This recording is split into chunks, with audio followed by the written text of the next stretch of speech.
Alright, first I'm going to talk about some applications for Sup Chi Sao, or the character 10 hand, which is shaped like the Chinese character 10, which is an X. Now, one of the ways that we use it as an emergency defense against a kick. For example, if I'm down, I've been dazed or whatever, and I've gone down, and Gavin goes to kick me in the face, I use Sup Chi Sao to stop that kick. Let me show that slowly now.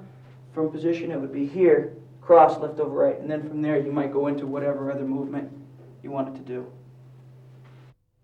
Alright, another application for Sup Chi Sao can be used in single. Instead of using both, you can just use one of them. Now, for example, against the headlock, what I'll do here is lock up Gavin's leg, soften him up with a grab to the meat, stomp the foot, use half of Sup Chi Sao, and then go into a kick to the leg. Alright, next I'm going to talk about an application for Quan Sao, or rolling arms block.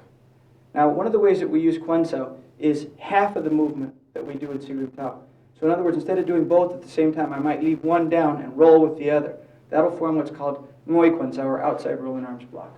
So for example, from sticky hands, when Gavin tries to pull punch against me, here, and again, I use the Quan Sao motion. Alright, now slowly, what happened was Gavin pulled and hit, and I just used one hand to convert up to Tan Sao, rolling from the inside. Again, when he pulled, I rolled and used that Tan Sao, flipping up from the middle. Now on the third one, what I did was offset the timing. Instead of doing both at once, I did the first one, then the second one to trap him up. So you could see that in the form we practice both at once, but in application you could follow one with the other to stop two punches or to re-trap one that you already stopped. Alright, another application for Quan Sao is what's called Loi Quan Sao, or inside rolling arms block. So it'll be a combination of Hyun and Jan, but that also comes from the Quan Sao motion. Now for example, when we're open and Gavin throws that first punch, I stop it with Jam Sao. Now what happens here is what I wanted to do was open him up and throw the shot. But because as I started to open, I'm facing another punch coming in, I had to use the other side to stop it. Then I could finish him up in a number of ways. So for example, at speed it would look like this. Now slowly what I did was stop the first one, stop the second one while hooking the first one, hook the second one while hitting, hit again, and then finish with the uppercut. Alright, next I'm going to talk about going from Yachi Chun, stretch open, circle close, pull punch, stretch, circle close, that movement. Now I would normally use that as an attack, straight out of the form. If I faced Gavin and I went in to punch but he blocked, then I would convert that to an open, close punch, re-trap and punch. So at speed that looks like this. Now if he blocked that second shot here, then I might pull down there and do the same thing. So slowly that went here, pull punch, re-trap and punch. Alright, another application for the Yachi Chunkin motion, I can use it to what I call include, or push a guy's punch in on the center line.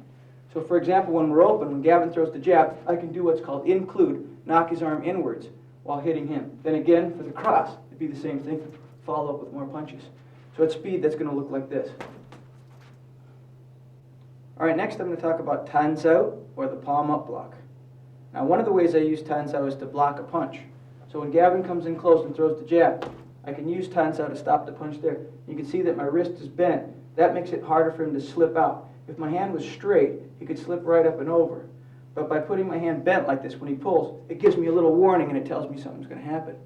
Now I can combine that with a punch in this way. That's what's called Tan Da, or palm up block and punch. Notice that the Tan comes in first before the punch to clear the way. Then of course I can follow up with a number of different attacks. Alright, the next application for Tan Sao could be as a takeover trap. So after I stop the first shot with Pak Sao, for example, I can take over with Tan, then re-trap and hit.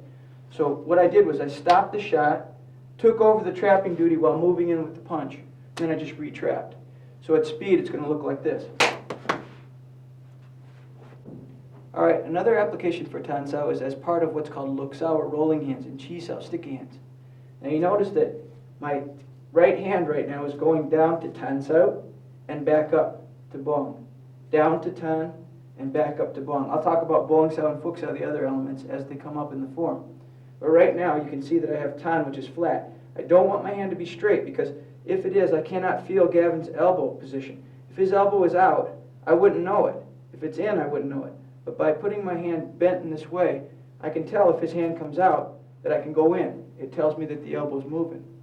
Now, to roll you just drill down to tan, up to bum, down to tan, up to bum. Now I switch, and again, now my left hand has got tan, and my other hand is bum. Yeah? And you see Gavin has tan sao on the other side. All right, next I'm going to talk about hin sao, or circling hand. Now in the form, I do not raise my elbow, and that's because there's no hand contact. You know, I would usually wait until I touch the person's hand before I would raise my elbow and fully commit to the motion. But in application, one of the ways we would use it, for example, if I had done what's called pak da, slap and punch, and Gavin stopped me with his own slap block, that's where I might collapse down and use the hin sao. You can see 3 fingers are closed to hook his elbow, and the other one's pinched. So then I could just follow up in a number of ways. So at speed, that's going to look like this.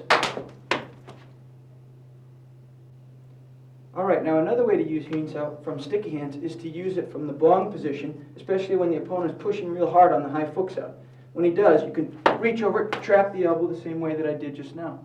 So in other words, what I did here was feeling his hand pushing me over. I collapsed down, trapped onto the elbow, and cleared the way for the shot to come through. Then I finished up the same way as last time. You know, I could have finished up in a number of ways. If I wanted to, after that first one, I could have just went straight into another one from the bottom. Another way I might use it in sticky hands would be from my tan sao to open, and again to re-hook. So what I did there was I just took the tan sao hand, rolled it out, became hin, hit, became hin sao again on the other arm as I stepped in. Then you could finish up in a number of other ways. All right, now using a sequence almost directly out of the form, which is tan, hin sao, and then into the wu sao protective hand. For example, if I had used tan to stop the jab in whatever way, now if that hook was coming, I can circle snap into the wu sao. So if you see again slowly, it was tan, just like it was in the form, circle for power, snapping into the wu sao. This is how Wing Chun stops a hook, by the way, and I'll talk more about it later. But at speed, that technique's going to look like this. All right, now, next I'm going to talk about hin sao into wu sao, the protective hand. Now, I showed it against the hook just a second ago, but I'm showing you a couple of other ways to use the wu sao as a block. Now, firstly, I use it sort of to bounce or deflect the punch that's coming in at me. For example, closed, what I did here was just snap that movement out. Throw me a couple of jabs. You can see that it bounces the shot out. Now, I could add a hit to that if I wanted to, so simultaneously as that jab comes, I could add the shot here. Now, another way I might do it is after the retrap, you see I can use it here to trap his arm. And that's like moving backwards as it does in the form. So slowly what I did was I hit, then I retrapped and hit, and then you can see that I just used wu sao moving backwards almost exactly as it is in the form to trap, and then that opened him up for the shot.